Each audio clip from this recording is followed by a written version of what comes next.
ए पथरिया कर टूरी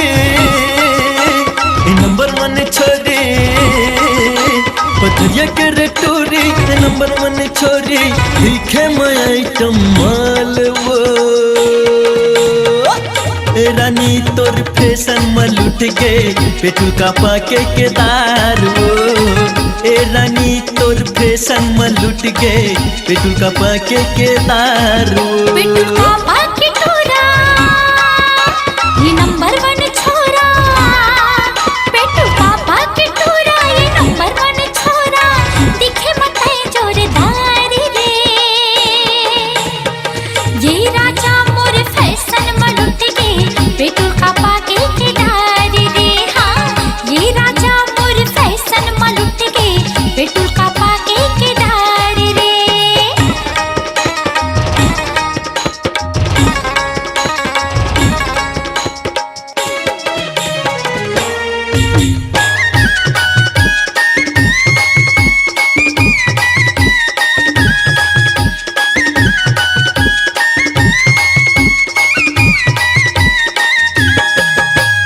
घूमे फिरे रे आबे रे रानी आबे वो मोर गाँव नैन कजरारी मोर हृदय में बस के पूछत हो तोरे नावला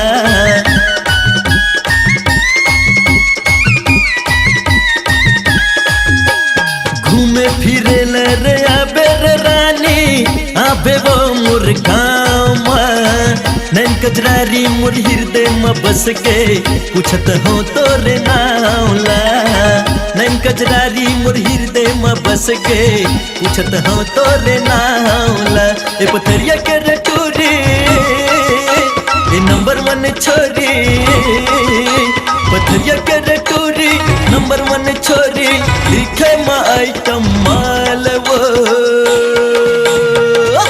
रानी तोर फैशन में लुट गए पेटू का पाके के दार वो रानी तोर फैशन में लुट गए पेटू का पाके के दार वो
मोर दिल के रानी बन जा मैं तो दिल के राजा वो दिल खुल के मैं करत वादा लेकिन यहाँ डीजे बाजाओ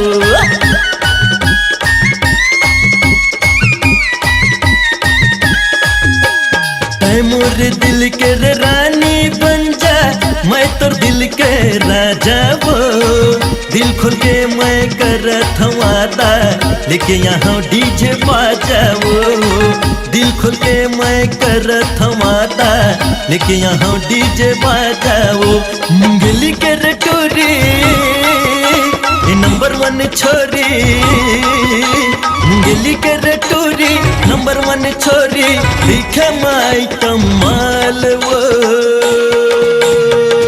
ए रानी तोर फैशन में लुट गए पेटू का पाके केदार वो। ए रानी तोर फैशन में लुट गए पेटू का पाके केदार वो। पेटू का पाके टोरा ये नंबर 1 छोरा। पेटू का पाके टोरा ये नंबर 1 छोरा। दिखे मते जोरदार रे ये राजा मोर फैशन में लुट गए पेटू का पाके केदार रे। हाँ ए रानी तोर फैशन में लुट गए पेटू का पाके केदार वो। ये राजा मोर फैशन में लुट गए पेटू का पाके केदार रे। ए रानी तोर फैशन में लुट गए पेटू का पाके केदार वो। अपनी आवाज को दीजिए एक नया मुकाम। डिजिटल रिकॉर्डिंग की दुनिया का जाना पहचाना नाम स्वरांजलि, जहां गूंजती हैं ध्वनियां अपनी माटी की सौंधी सुगंध के साथ। छत्तीसगढ़ी संगीत के विविध रंग जो पहुंचाते हैं पूरे प्रदेश में डिजिटल रिकॉर्डिंग के संग। स्वरांजलि स्टूडियो, नेमीचंद गली नंबर 2, गंजपारा, रायपुर।